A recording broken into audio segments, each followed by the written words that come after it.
A machine opens a sleeping unit to awaken Ryland from a medically induced coma. The ship's AI Mary asks him some questions to check his state of mind, but it turns out that Ryland is amnesiac and therefore terrified.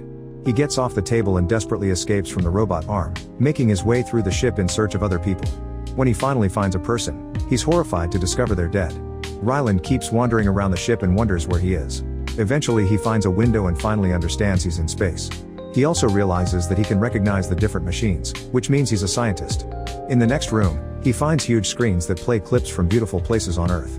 After he finds clean clothes, Mary asks him to film a daily diary, but he asks for the captain instead, so Mary has to explain that he's the only survivor from the crew. He tells Mary to take him back, but she doesn't recognize that command. Looking at a screen, Ryland sees the sun and thinks he's still in the solar system, so he wants to send a message to Earth. However, Mary explains that the transmission would take almost 12 years. A very confused Ryland checks the map and realizes he's looking at a different sun. Afterward he checks on the fuel and notices it's low. Using all the information on the screen, he does the math and concludes he's 113.8 years away from Earth. Suddenly he has a headache and some memories come back to him. He was a molecular biologist and always kept up with the news about the ArcLight probe, which was investigating something called the Petrova line. The images captured by this probe revealed that the sun was dimming. Ryland worked as a middle school teacher, so his students had lots of questions about this news. He explained that the Petrova line was an infrared line from the sun to Venus that was slowly dimming the sun. In the next 30 years, the Earth would start to get colder. The kid panicked because they heard that this could kill all life on the planet, but Ryland assured them that the brightest minds were already working on a solution.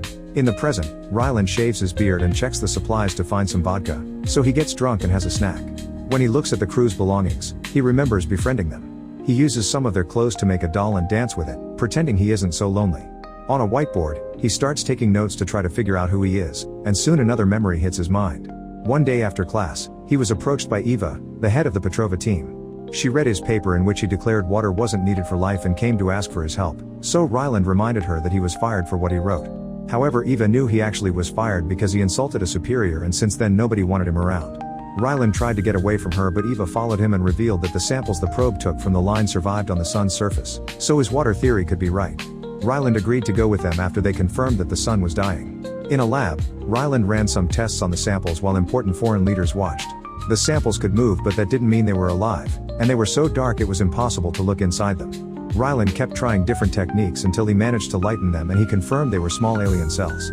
This test killed the cell, but that meant he could find out what it was made of. After some more tests, he discovered these cells were mostly made of water, which caused him to throw things around in frustration because it meant his theory was wrong. The cells radiated a lot of infrared light when they moved, and their waves matched the Petrova line's frequency. They consumed the solar energy and expelled it to move. Afterward, Eva told Ryland to go home because she had other scientists to call. However, he was now invested and he insisted he wanted to help the world, so Eva agreed to let him keep 3 cells for more testing. Ryland wondered why the cells went to Venus and skipped Mercury. Getting some ideas for a test, he went to a hardware store and bought a bunch of stuff. Inside a big box, he put a smaller box that would emit the same infrared light as Venus' atmosphere. If the cells moved toward it, it meant they needed carbon dioxide. After the box was sealed, Ryland connected the light and the cells immediately disappeared from the dish. It confirmed the theory, but it also meant his 3 cells were loose in the box. If they opened it, they would escape by running toward the next source of light. With the help of some guards, Ryland sealed the lab with him and the box inside. Then the lights were turned off and Ryland opened the box again. He quickly found the 3 original cells thanks to their glowing, and to his shock there was also a 4th one. This meant the cells needed both sunlight and carbon dioxide to reproduce, which was why they went to Venus. After putting them all in a dish, the lights were turned on and Ryland called Eva with the big news. Afterward, the military picked up Ryland in a jet, and he panicked so hard at the speed that he had to take sleeping medicine. He later woke up on an aircraft carrier and threw up as soon as he got off the jet. Eve immediately introduced him to a team of the world's most important scientists and leaders, although he wasn't able to answer every question. The team confirmed they reproduced his experiment and the results were the same. They decided to name this new organism astrophage, and they wanted to make 2 million kilos of it. Ryland didn't understand why they wanted so many, so Eve granted him access to all the secrets behind Project Hail Mary. It turned out our sun wasn't the only dying star. This had been happening all over the universe, and so far only one star hadn't been infected, Tau Ceti, which was 11.9 light years away from Earth. They didn't know why Tau Ceti was immune, so the plan was to send a spacecraft to find out. They needed enough fuel for such a long trip, and the astrophage could be that fuel if they could make 2 million kilos. Ryland pointed out that so much astrophage could blow up California, so Eva explained that was why they were on a ship in the middle of the ocean. All this fuel would still only be good for a one-way trip, so the results would be sent back to Earth in probes and the astronauts would die in space. They would be in a coma for most of the trip and they only needed 3, a pilot, an engineer, and a scientist. The chances of the plan working were extremely low, which was why it was named after the expression Hail Mary. After regaining all these memories, Ryland finishes cutting his hair and dresses properly. He also checks on the crew again and grieves for his friends. After cleaning up the bodies, he puts their photographs in their pockets and gives a speech to thank them for their sacrifice. As he cries, Ryland promises to do his best to finish the mission. Then he ejects the bodies into space. Sometime later, Mary informs Ryland that they're getting close to Tau Ceti, so the engines are turned off. As soon as the spacecraft enters Tau Ceti's orbit, the ship loses all gravity and Ryland floats around. When he manages to stop, he looks outside and notices that there's a Petrova line here too, yet the sun is fine. To his shock, there's another spaceship flying nearby. When this other spacecraft gets too close, Ryland rushes to the pilot's seat and clumsily flies his ship away until he can't see the other one anymore. However, the other spacecraft comes closer again. Ryland keeps flying away, but no matter where he goes, the other spacecraft follows. Eventually it sends an object toward the Hail Mary, and Ryland is afraid it could be a bomb, so he ignores it. The object bounces off his ship and flies away. The strange ship sends out another one at a slower speed, so Ryland decides to go on a spacewalk to catch it. After putting on the suit and quickly reading the instructions, Ryland leaves the ship in a very clumsy way. After lots of struggle, he manages to jump and grab the object just in time. Back on the ship, he keeps trying to open the object to no avail. A quick scan indicates it's made of a gas named xenon, which makes no sense. At that moment he remembers the centrifuge system they created for the ship, so Ryland activates it and the ship starts spinning. After a few seconds, the ship stabilizes and he has gravity again. He analyzes the object once more, but the scan still says it's made of xenon. He twists the top and this time he manages to open it, only for Mary to warn him about a foreign presence in the room. Ryland rushes to put the object inside a glove box and takes out a strange sphere with lines. He notices there's another lid and also takes it off to find a smaller sphere with rods. It jumps from his hand and stands on its own, so Ryland compares it to a map of space. He realizes the alien is telling him where it came from, which is even farther than Earth. Ryland rearranges the rods on the sphere to mark Earth's location and sends it back to the alien spaceship. Moments later the alien sends back a new object that appears to be shaped like a tunnel. Getting the idea, Ryland brings his ship close enough. The alien spacecraft connects both ships by building a tunnel on the spot. Then Ryland suits up and carefully crosses the tunnel until he reaches the other ship and looks through a window. Suddenly something moves behind the glass and Ryland is so startled that he floats back into the tunnel, but he manages to hold on to the wall just in time. Then he returns to the window and sees an alien hand moving. It shows him some toys it made, like a little Ryland and a model of his ship. Moving the toys, the alien asks Ryland to return to his spacecraft. As soon as Ryland goes back, the alien disconnects the tunnel and makes his ship rotate like the Hail Mary.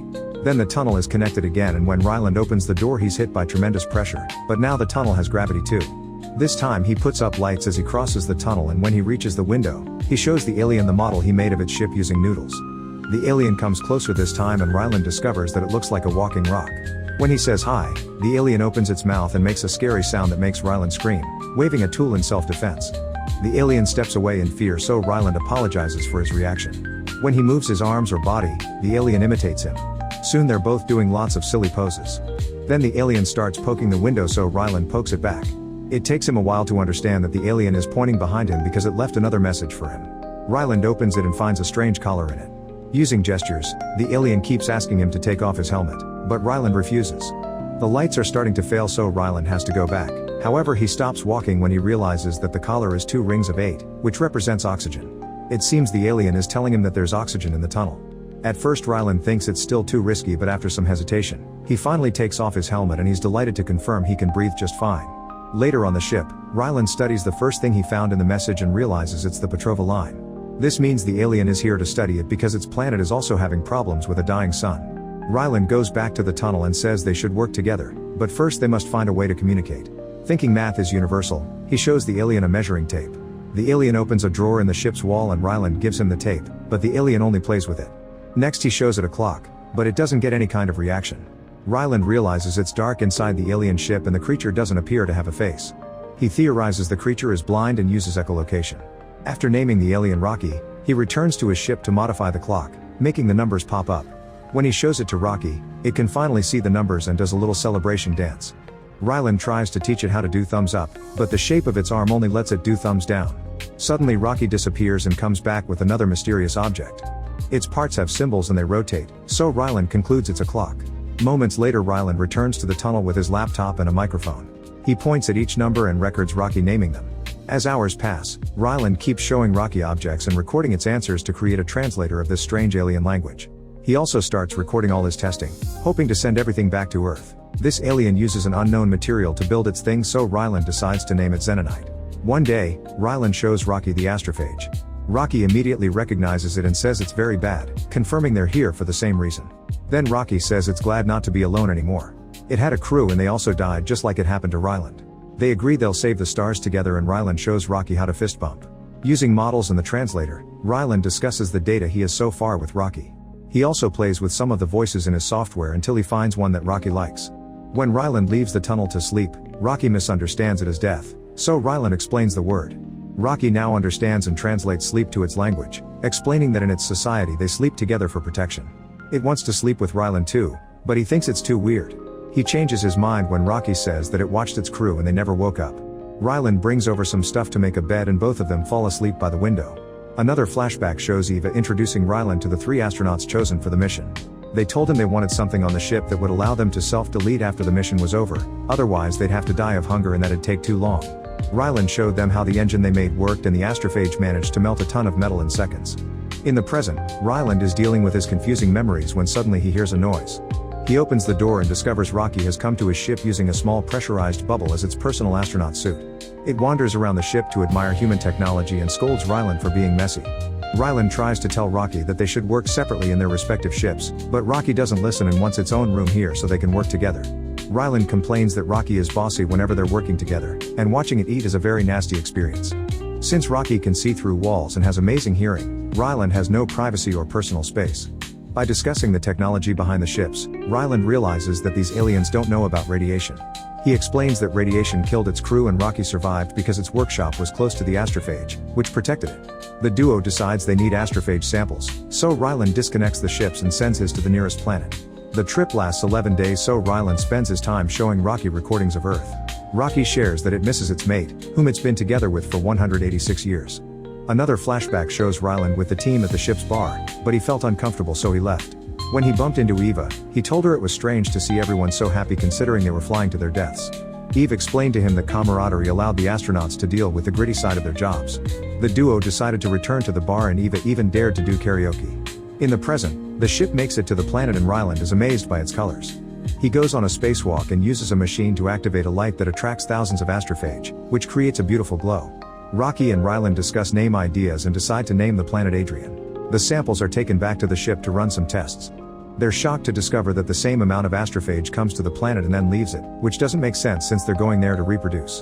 Another test reveals that there are bacteria mixed with the astrophage, which means there's life on Adrian. Rocky realizes that a being on Adrian is killing the astrophage, like a predator. Keeping the astrophage under control makes it impossible for it to be strong enough to kill the sun. If they catch those predators and take them to their planets, they can save their homes.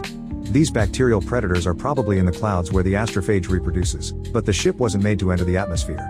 Rocky says it can make a chain long enough to collect the bacteria in the clouds, and Ryland compares it to fishing. Since he doesn't have experience as a pilot and has been improvising to fly, he practices for a while to avoid getting the ship too close to the atmosphere. While Ryland practices, Rocky records videos for Earth, but it thinks it's a live broadcast.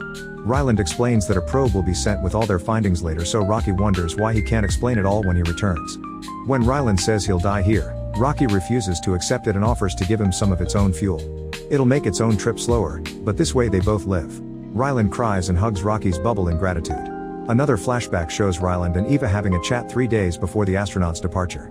Suddenly the lab blew up and the whole building caught on fire.